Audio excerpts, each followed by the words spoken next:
And now the news in detail. An explosion has rocked the Trans-Niger pipeline in Bodo and Ogoni community in Rivers State. Now reports say the resulting fire has since been contained. Meanwhile, local residents allege that suspected saboteurs dug around the pipeline and set it ablaze under the cover of darkness. This incident comes amid ongoing discussions about the resumption of oil exploration in Ogoni land, a move recently approved by the presidency.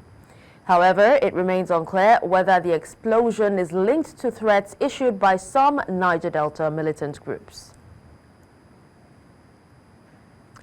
We're following this story and we will be bringing you the details on this development. In the meantime, the political tension in Rivers State has continued to gain momentum on a weekly basis.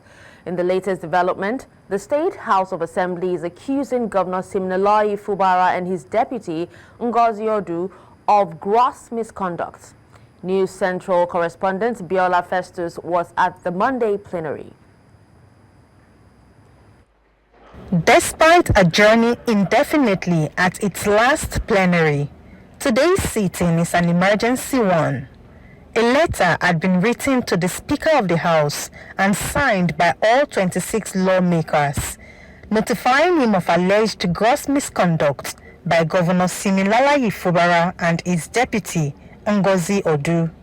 The Speaker, Honorable Martin Amewule, acknowledged receipts of their letter. On Friday, the 14th day of March 2025, I received a notice of allegations of gross misconduct brought pursuant to Section 188 of the Constitution of the Federal Republic of Nigeria as amended 1999. Distinguished colleagues, it is with reference to acts of gross misconduct in the performance of the functions of the office of the Governor by His Excellency Sir Siminalayi Fubara. The disconnect between the Rivers State House of Assembly and Governor Fubara has been on for over a year. On the basis of that, the House voted that the Secretary to the State Government be investigated by the Economic and Financial Crimes Commission, EFCC, for allegedly expending the state's funds without approvals. Mr. Speaker, this morning I rise to move motion to request the Economic and Financial Crime Commission to investigate the Secretary to Rivers State Government, SSG.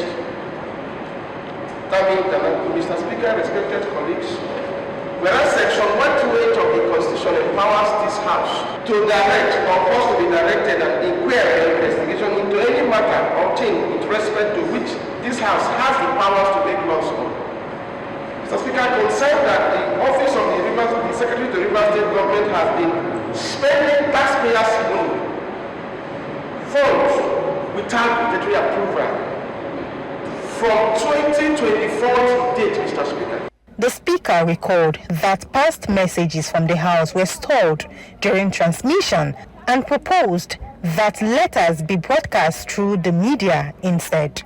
Mr. Speaker, I would want to move a motion that would grant leave to the clerk so that he can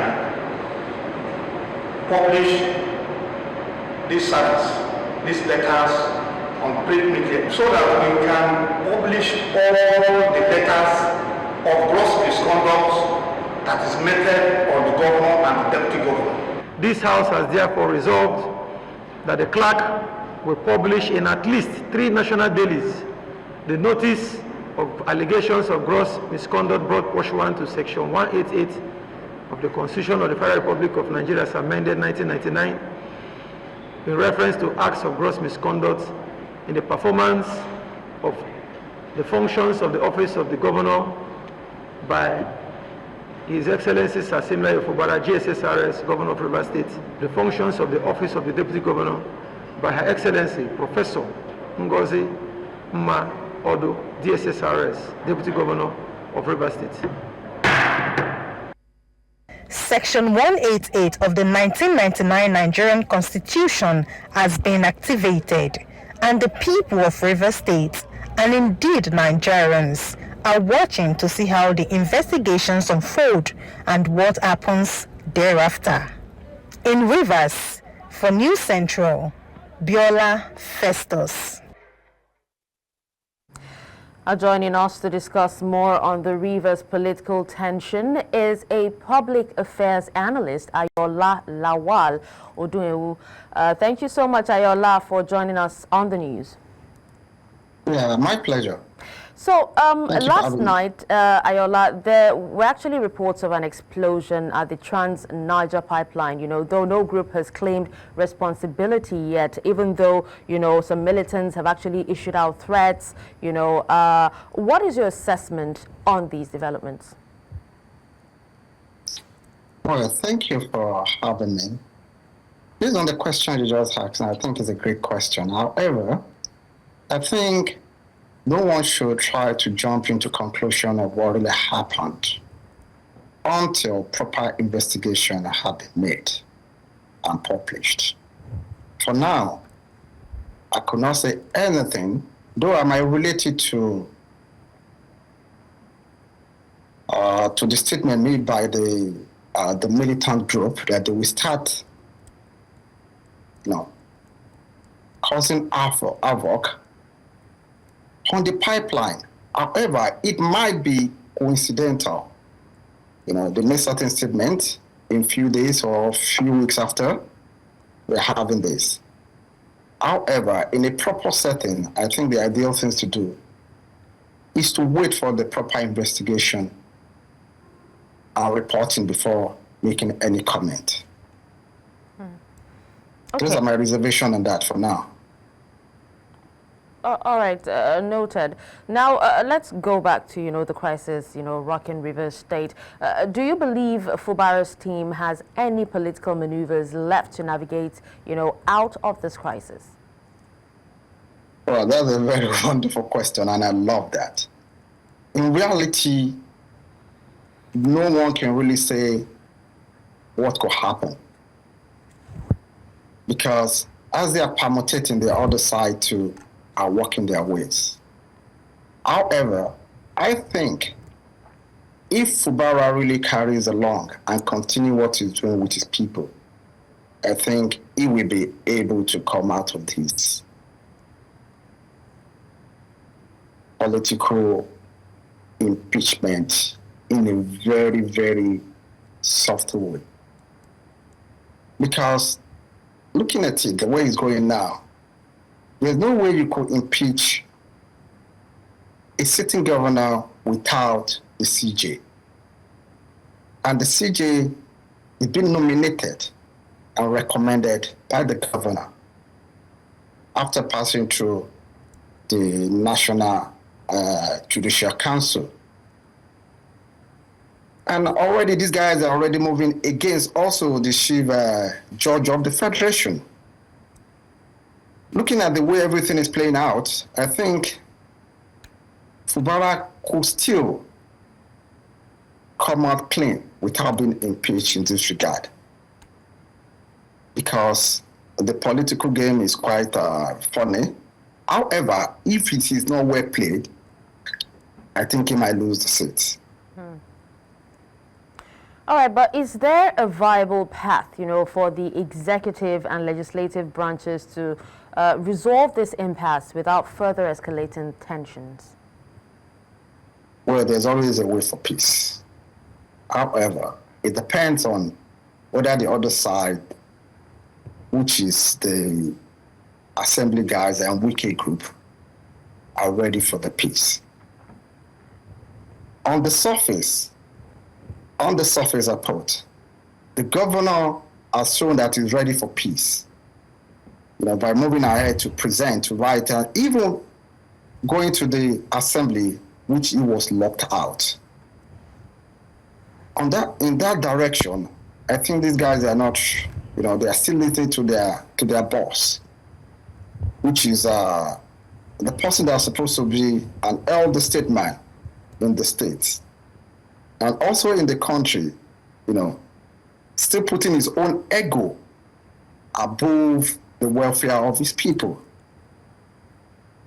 I think there can still be peace, there's still political maneuver, there's still political arrangement that will happen in these regards. Never say no, because every second matters a lot in politics.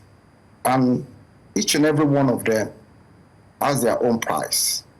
If they could come to table and negotiate appropriately, be mediated by the appropriate settings, which I believe in these settings is still the Mr. President. Okay. Well, thank you so much, Ayola, for your time and for speaking to us on this. Thank you for having me. In the meantime, human rights lawyers and political activists are demanding an unreserved apology from FCT Minister Nyesom Wike over comments deemed derogatory to the Ijaw nation. Now, the call follows Wike's recent remarks where he allegedly referred to the Ijaw people as a minority and linked them to criminal activities, a statement that has sparked criticism over ethnic representation and national unity. During a press conference in Abuja, prominent legal and civil rights advocates, including Deji Adeonju, Maxwell Okpara, and Marshal Abubakar, condemned Wike's remarks, urging him to retract his statements to prevent further ethnic tension. Now, they highlighted the Ijaw people's significant contributions to Nigeria's development, rejecting any suggestion that they are a marginalized minority. To note that even in Rivers State, where the Honorable Minister comes from, the Ijaw nation occupies about 12 local governments in the state, 12 local governments. You can do your fight with Governor Fubara without ridiculing the Ijaw people. Just like if anybody wants to do their fight with a Yoruba man, or a Hausa man, or a Fulani man, you don't need to bring the issue of their ethnic nationality into the struggle. Mr. President, please, we are calling on you to come in. First of all, asking to apologize. And if the issue, the president failed to address the issue now, it may lead to something else. When you are addressing the press, you choose your words. You are not only a governor, you are a lawyer. You are not only a lawyer, you are a member of a body of benchers. If you are going to do your politics, you can do your politics without necessarily attacking the nation. What he owes us at this stage is not a denial of what he has said on tape. What he owes the Ijaw nation is a categorical apology for his errors he has made. To err is human, to forgive is divine. He's not above mistake. All of us are not above mistakes. But the moment you make a mistake as a man, owe up to it. Now to politics. The Lagos State chapter of the People's Democratic Party has criticized Abdulaziz Adediran, popularly known as Jandor, over his return to the All Progressives Congress. Reacting to the move, PDP Deputy Chairman Tai Benedict accused Jandor of being an APC mole planted to weaken the PDP. Meanwhile, the APC has welcomed Jandor back, describing him as a dynamic politician who has simply returned to his political roots. Party spokesperson Sheye Oladejo dismissed the PDP's allegations, attributing them to the opposition's internal struggles. Now, the APC also hinted at the possibility of more defections in the coming months as preparations for the next elections gather momentum. A Lagos State High Court sitting in Ikeja has reserved judgment on a case filed by Mudashiru Obasa challenging the constitutionality of his removal as Speaker of the Lagos State House of Assembly on January 13, 2025. Justice Yetunde Pinheiro put to rest the long-standing dispute on the legal representation of the first defendant, Lagos House Assembly, as she affirmed Femi Falana as the authorized counsel to represent the House of Assembly despite objections. The court will communicate the judgment date to all parties involved. The Senior Special Assistant to President Tinubu on Media and Publicity, Temitokpe Ajayi, has dismissed claims that he called for the death penalty against a National Youth Service Corps member who recently violated the scheme's bylaws. In a statement, Ajayi clarified that his earlier remarks on Facebook were misinterpreted, stressing that the maximum penalty under NYSC regulations is expulsion and not physical harm. He maintained that blatant disregard for NYSC bylaws and established protocols should attract appropriate disciplinary measures, particularly in the case of the core member in question. Ajayi's clarification follows widespread backlash online, with many accusing him of advocating extreme punishment. We'll take a break now. When we come back, Nigeria's inflation is set to have reduced, but what's really happening as prices stay stubbornly high? Details of this and more in a moment. Stay with us. Welcome back and thank you for staying with us. Now, despite reports of Nigeria's inflation rate slowing, the reality on the ground tells a different story. Consumers continue to face soaring prices for essentials like food, fuel, and transportation. This disconnect raises critical questions about whether the economic slowdown is meaningful for ordinary Nigerians or if structural issues from supply chain disruptions to currency devaluation are keeping costs high. As policymakers push for stability, businesses and households alike are left wondering, when will relief finally arrive? To speak to us on this, we are joined by Adeyemi Adenuga. He's an analyst, research and portfolio management, Zcrest Group. Thank you so much for joining us on the news, Adeyemi. Thank you for having me. So tell us, is Nigeria's inflation slowdown translating to relief for consumers at all? Okay, thank you for having me. So one thing to state is that inflation figures are lagging indicators. So what this means is that it means that it's an indication of previous performance. The slowdown that we saw in the headline inflation that came out yesterday, slowing to about 23.18%, is just a reduction in the pace at which inflation is growing. So it doesn't necessarily mean that the prices of commodities are beginning to decline. It just means that the rate at which those prices are rising is reducing, and that's what we saw. For food inflation also, we also saw it decline to about 23.51%. How about for core inflation? For core inflation, we saw it ticked up slightly by 49 basis points to 23.01%. So basically, it doesn't necessarily mean that the prices of commodities are declining or there is ease for individuals in the economy. It doesn't necessarily mean that the pace at which the prices are growing is reducing. Okay, but how much of Nigeria's inflation is driven by global factors versus domestic policies? Okay, so a significant part of Nigeria's price level is driven by the exchange rate, which also is impacted by global environments. So we've seen the way Nigeria's market has reacted all through 2024. We saw how the exchange rates exerted pressure on the inflation figures. And then we would say that a significant portion of price levels in Nigeria is likely driven by the global environment. For the domestic environment also, we have some major structural changes that impacted price levels in 2024. And then currently also, we look at the likes of the PMS price increase that happened in 2024, as well as some other activities that happened during the course of the year. So all this printed into inflation figures and price levels for those periods. So can monetary policies alone fix Nigeria's inflation problem? Definitely not. So economists would say that fiscal and monetary policy work hand in hand. So it's important that while the Monetary Policy Committee is trying to bring in, and they've hiked rates significantly in 2024. We've seen that they've used that band already. So what we should expect now is fiscal reliefs. So we expect that fiscal reliefs from the tax committee, we expect that to begin to print into the market, and then that should actually support consumer spending and help price levels.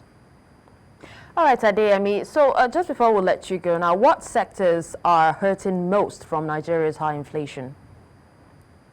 Okay, so as a result of the hike in inflation rates in 2024, we saw the MPC raise rates significantly. So the major sectors that are really impacted by this performance were sectors or companies that operate in the real sector. So talking of that, talking about the likes of the consumer goods businesses, we We saw a lot of companies post losses as a result of their finance costs during the course of the year, last year. Also the industrial sector as well as the manufacturing sector. Those sectors are sectors that primarily been impacted by the high inflation, which led to like an hike in interest rates. All right. Well, thank you so much, Adeyemi, for your time and for speaking to us on this. Thank you for having me. Away from that, the Minister of the Federal Capital Territory, Nyesom Wike, has revoked 4,794 land titles belonging to citizens owing the administration ground rent for between 10 to 43 years. Now, this was made known by the Senior Special Assistant on Public Communications and Social Media, and also the Federal Capital Territory Administration Director of Lands, Chijoke Nwakweze. Now, they say that the titles revoked from or forms part of over 8 billion naira being owed the FCTA by land allottees from the 10 oldest districts of the capital city and forms the first phase of the FCTA's revocation exercise. They also urge title holders of lands owing the administration ground rent between 1 to 10 years to effect their payment within the next 21 days or face similar fate. Is owed. The Federal Capital Territory Minister, Nyesom Wike, has approved revocation of 4,794 land titles over non-payment of ground rent for more than 40 years. In the central area, Gariki 1 and 2, Wuse 1 and 2, Asokoro, Maitama, and Gusape, a total of 8,375 property owners have not paid ground rent in the last 43 years. As of today, a total of 6,967,980,119 is owed as ground rent by 8,375 property owners in the FCT. Those that have defaulted in paying ground rents on their properties for 10 years and above, that their titles have been revoked. And I want to point out that for now, the revocation is now affecting every title holder in the FCT. The approach is to take it phase by phase and category by category. Those who are in default of between 1 year and 10 years, or 9 years and 11 months and 29 days, have not been revoked. They are being given 21 days grace period within which they can make their payments. And after the 21 days, those of them who don't make those payments, their titles will be similarly revoked. The Nigerian Air Force has launched precision airstrikes on Boko Haram hideouts in Chikide and Degbewa, Borno State, dealing a significant blow to the terrorist group. Now, acting on credible intelligence, NAV targeted key insurgent enclaves in the Mandara Mountains, where notorious terrorist leader Ali Ngulde and his fighters were reportedly meeting. Surveillance has earlier confirmed the presence of a fortified command hub equipped with solar-powered installations, prompting a swift and strategic nighttime assault. According to NAF spokesperson, Group Captain Kabiru Ali, the airstrikes obliterated key logistics and command structures, sparking large fires and eliminating several insurgents. This successful operation underscores NAF's dominance in aerial warfare as it continues precision strikes to dismantle terrorist networks and restore security in the region.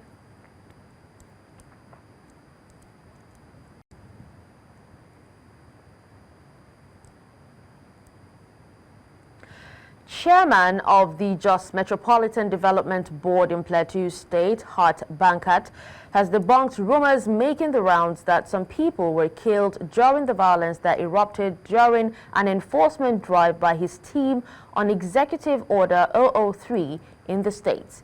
Now, while speaking to newsmen in Jos, Hart Bankat said there were no casualties during the enforcement and maintained that government will stop at nothing to ensure their mandate is carried out to the latter. News Central's Chizoba Nyongwe tells us more. Since September 2024, enforcement on Executive Order 003 took effect to end roadside trading, demolish illegally constructed shops, and confiscate vehicles parked in wrong places. The enforcement exercise was carried out again on Friday, 15th March, but the outcome turned violent. Chairman of the Jos Metropolitan Development Board, Hart Bankart, confirmed the incident. To set the record straight, there was no encounter between truck drivers and task force. That is totally wrong and is incorrect. There was rather an action taken by task force to clear traders off the street. Now, what we had noticed was within the hours of operations of morning, from morning to evening, since people had noticed how we operated, what they now did was they now changed the pattern of action. So while we're winding down in the evening for everybody to go and rest for work for the next day, they now start market in the night. And we've noticed that particularly with the areas of West of Mines, Old Airport, and then that in Kowa. But I can tell you for a fact that no one was hurt, no one was killed, nobody was shot at. I've seen so many derogatory statements going out, even with my name, that we've killed people and tried to incite religious crisis. And I want to assure the people of Plateau State that we are not here for crisis, we are not here for trouble, but we want a state where our children can walk freely without us being scared of where they are going or where they are going to. So we believe that we are working towards them. By special grace of God, we'll get there. While efforts to speak with the Plateau State Police Command were futile, some members of the Dadinkowa First Gate in Jos, the location of the incident, had this to say. I'm at home, break my fast. So they now call me, say there is crisis in the first gate. I say, what happened? They say JNDB come and harassing people. I say, no, JNDB don't want to harass people. Because many times they need to come and meet me and negotiate with them, begging them, whatever. So when I came, I just came down, saw our voice, starting stoning them, embarrassing them, do this one. We're now fighting them, call police, and the rest. We now come the issue. We find the youth, then tell us one name, then give us one name. So we now find the guy that is wrong. We catch one guy yesterday, hand over into Soja yesterday. So even the bus stop now, we are trying to repair it, and we call Penta to give us estimate because we need peace. We don't want problem in our community because Zadinkowa is a peace area. Behind me here is the remains of one of the bus stops for the metro buses in Jos City, where the irate youth had to set it ablaze just to express their anger after the enforcement team of the Executive Order 003 had to carry out an enforcement on them. It is hoped that in future situations such as this, people do not take the laws into their hands, but rather report to appropriate authorities. In Plateau State for News Central, Chizoba Anyowe. As Nigeria seeks to diversify its economy by tapping into the potential of the nation's blue economy, experts are calling on the federal government to establish the right policy framework to help achieve this ambition. They advocated for this during a policy dialogue session in Abuja on the need to harness Nigeria's blue economy potential for economic diversification and sustainable development in the country. Our correspondent, Idong Joseph, has more on this. Nigeria's blue economy holds immense potential to diversify the nation's economy and create sustainable jobs. Despite this, the sector faces complexities and challenges that are not peculiar to Nigeria alone. Lessons from other countries, especially the one learned from the 224 Maritime Days, show that the blue economy in Nigeria remains exposed to challenges that confront the sector globally. These challenges include, but not limited to, issues as maritime safety and security, and the need to enhance potentials or protections of the marine environment by addressing environmental challenges and promoting sustainable shipping practices. Experts caution that before venturing into the sector, it is crucial to understand the complexities and challenges involved. They warn that without addressing these concerns, the vision for a thriving blue economy remain elusive. We have to understand what blue is and what are the issues in blue economy, or what are the principles of blue economy, which is actually factoring around sustainability and sustainable practices. So Nigeria cannot go into blue to tap the blue the way they tapped the green economy and killed it. Some of them at this policy dialogue session said that the National Assembly also has a vital role to play by passing relevant legislations to govern the sector. They fear that without this, any progress made may be unsustainable, thus the need for an action plan that will help harness a projected 21% GDP contribution to the sector within the next 10 years. For this to be done, the policy framework must be put in the right place, and the National Assembly must have the laws, the legislative aspect that will govern the implementation. In the next 10 years, we want to achieve 21%.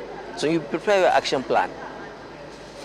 In the next 2 years, we want to have 3% or 2%. We give timeline.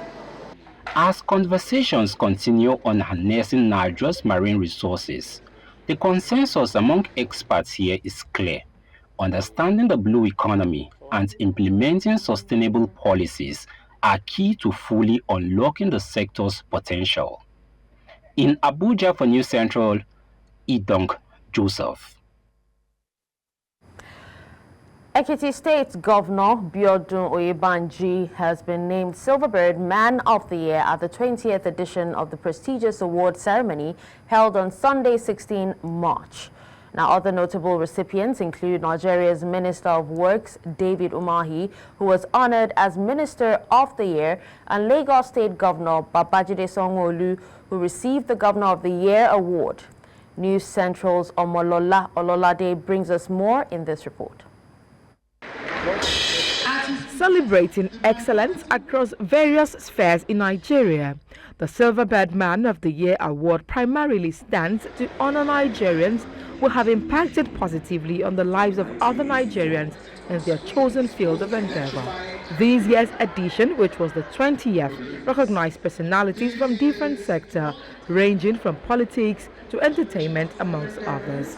Some of the award recipients include the Minister of Works, David Umahi, Governor of Lagos State, Babajide Sanwo-Olu, and the Ekiti State Governor, Biodun Oyebanji, who won the Man of the Year award. My appreciation, first of all, goes to Silverbird Group for nominating us and to Nigerians that voted for us.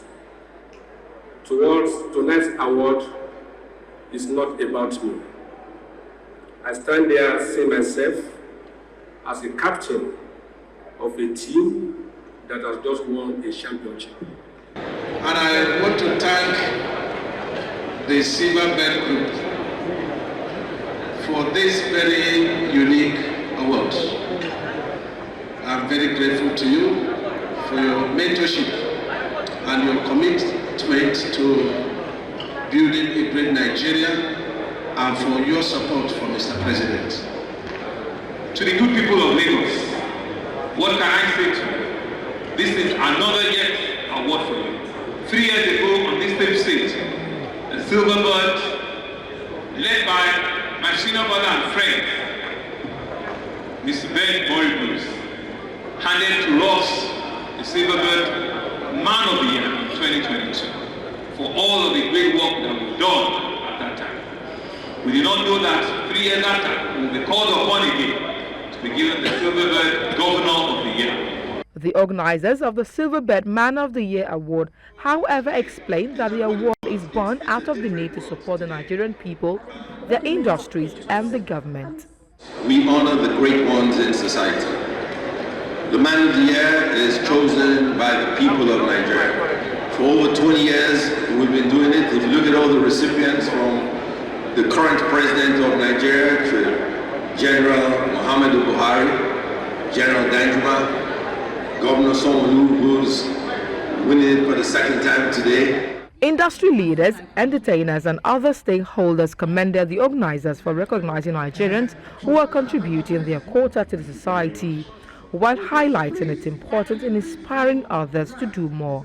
I'm thankful and grateful to Silverbird for this honor. Be absolutely dedicated to whatever it is that you've chosen and found to do, and do it like your life depends on it. Unlike other awards, the annual event presents a political discourse where government policies are censored, ideas are shared across business and intellectual circles, growing to form the basis of another award year to come. In Lagos for News Central, Omolola Ololade. We'll take a break now. When we come back, we have our correspondent Biola Festus on standby to give us an update on the explosion that rocked the Trans-Niger pipeline in Ogoni community in Rivers State. Stay with us. Welcome back and thank you for staying. And now we will be reconnecting with our correspondent Biola Festus to give us an update on the explosion that happened in Bodo on the Trans-Niger pipeline in Ogoni community in Rivers State. Hello, Biola. Thank you for joining. What can you tell us about the explosion? Borno City.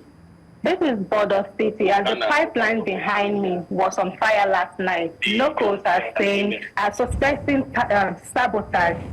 They said while asleep they saw fire flaming up from this facility, and now this pipeline leads to Bonny Terminal, of course, for onward export for refining and production. What we do not know is if this is connected to the earlier threat of blowing up the pipeline by some groups, but the locals are, however, saying they are suspecting that it might be connected to the fight for whom takes over the exploration of this pipeline.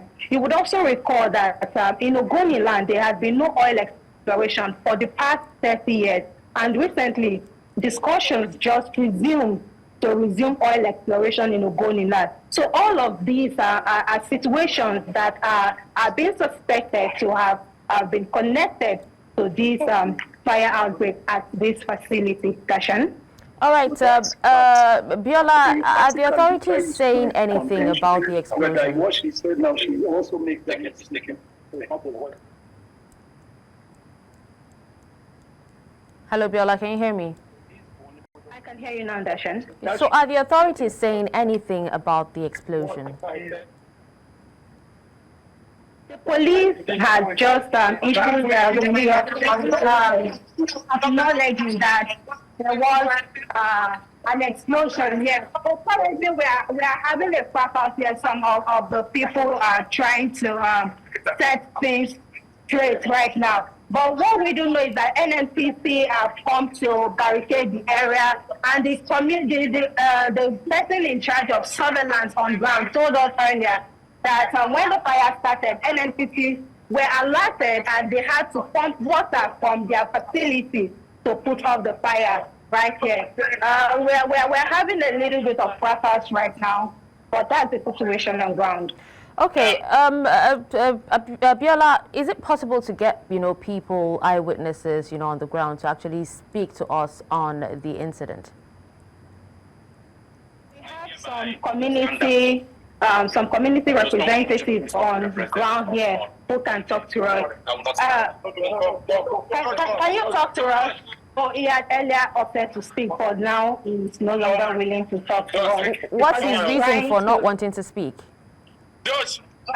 Some other community youths were here, so they are trying to put things right. I guess that's why he's refusing to talk to us now. All right. Well, if he refuses to speak, on camera, we hope that, he's able to speak to you in a moment or few. All right, Biola, please stay safe, and we will definitely reach out to you in our next bulletin, for more updates. Thank you so much. Moving away from Nigeria, as South Africa observes Human Rights Month, commemorated in 2025 under the theme Deepening a Culture of Social Justice and Human Rights, we turn our focus to the plight of refugees struggling for survival. Now we take a closer look at the 33 families evicted from UNHCR offices in Pretoria in 2023 after camping outside the premises for over a year. They refused to return to their country of origin and did not wish to remain in South Africa either. Now, following their eviction, they were relocated to an abandoned school in a desolate area between Pretoria and Bronkhorstspruit, where they now live in harsh and inhumane conditions. For more on this, we cross live to our correspondent, Bongani Siziba, who has been speaking to the refugees. Hello, Bongani. Can you hear me? All right, Bongani, please go ahead and give us an update on this issue. Good afternoon, Dashen, and also a very good afternoon to our viewers.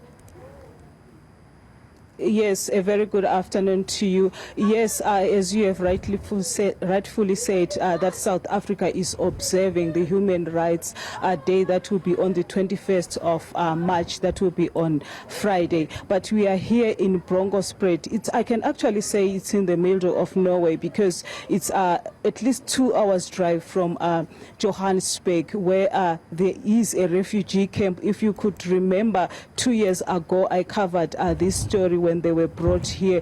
So we have about 16 families that are here, also children, young girls who are supposed to be going to school, but they are not going to school because they are in the middle of Norway. As I was speaking to these people, as I would ask my cameraman Sibonelo just to follow me around so that I can show you the dire conditions that they are living on. I would ask my cameraman just to follow me around so that you can see where they are living, the kind of living conditions that they are living in.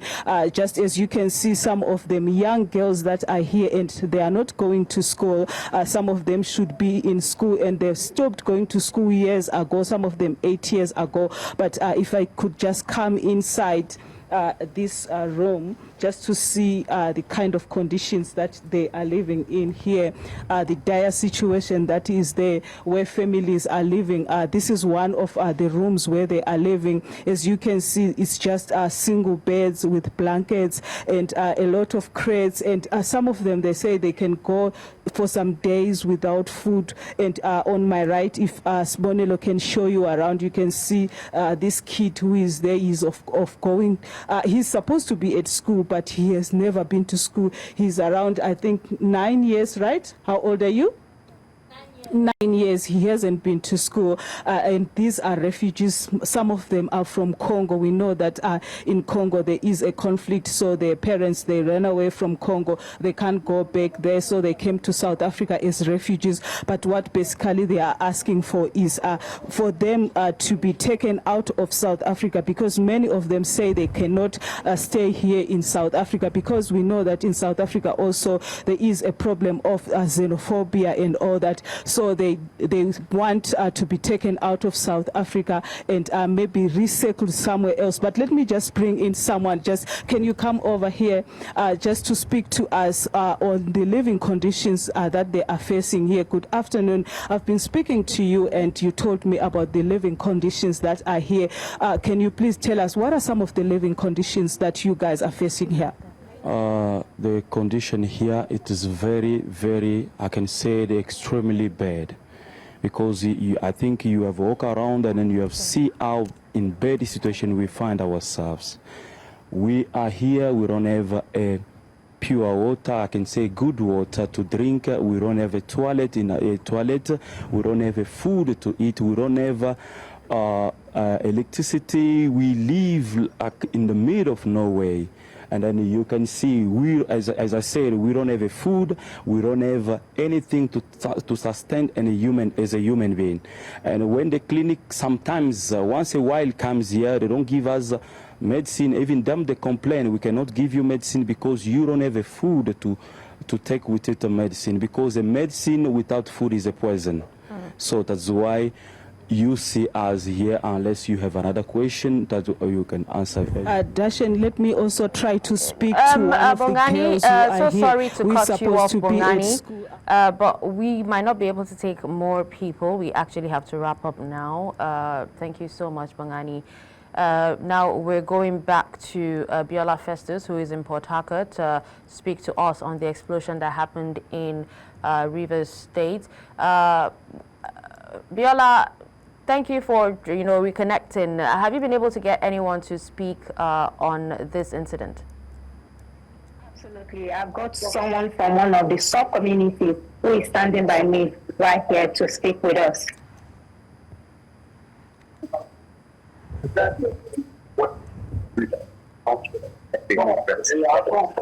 So how far you get to know about it, and what actually people first, welcome to this very short incident.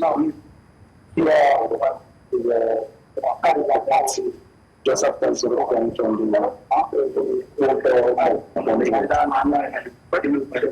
so it's a sad incident for us. The often time we are experiencing voice pollution, but sadly we are associated because people we are saddened by this it's that's the regular occurrence for us. Environment is being devastated every day. Our source of livelihood, we can see effect. All right, we sincerely apologize for that, but we're experiencing really awful audio. So we'll move on from that right about now to sports. All right, I'm told that we will be wrapping up, the news for now, but thank you so much, and that's all at this hour. Now, before we go, let's take a look at some of the highlights of our stories. Blast rocked Trans-Niger pipeline in Borno River State. Nigerian Air Force strikes have destroyed Boko Haram hideouts in Borno. We also told you that South Sudan has carried out airstrikes against rebels. Remember, you can send your eyewitness report to the WhatsApp number on the screen. Do follow us on social media. We are at News Central TV. You can watch News Central live on DSTV channel 422, GoTV channel 23, StarTime channel 274, Avo TV, and YouTube. Many thanks for watching. I'm Darshan Usman.